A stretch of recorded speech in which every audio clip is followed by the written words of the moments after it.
पहचाना भैया, सीतापुर के निर्मल बोल रहे हैं। दुनिया में आज सबको कहत है कि मेहरुअन पर अत्याचार हो रहा है, और हमका लागत है आदमीन पर अत्याचार हो रहा है। आदमीन के जितने कपड़ा हैं, जितने प्रकार के कपड़ा हैं, सब मेहरुआ पहने लगी।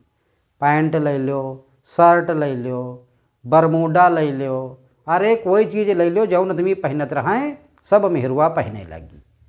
अब आदमी और मेहरुअन के कपड़न कोई अंतर नहीं रहा जाते। लई दई के एक पैजामा बचा रहा है आदमी तीर, वही को मेहरुआ कब्जायल हिन, वही का नाव धर दिन प्लाजो। अब प्लाजो वही पैजामा पहने घूम रही हैं, आही पैजामा, लेकिन नाव धर दिन प्लाजो। आदमी पहने तो पैजामा, मेहरुआ पहने तो प्लाजो। तो आदमी के सारे कपड़ा मेहरुआ अपना रही हैं, तो आदमी थोड़ा सक्रिय हो रहे हैं, मेहरुअन के सारे कपड़ा आदमी पहने ले रहे हैं। उनका कुछ न कुछ मेहरुअन का स्टाइल बनावे लगे हैं। तो भैया आप का हम बतावा जाए।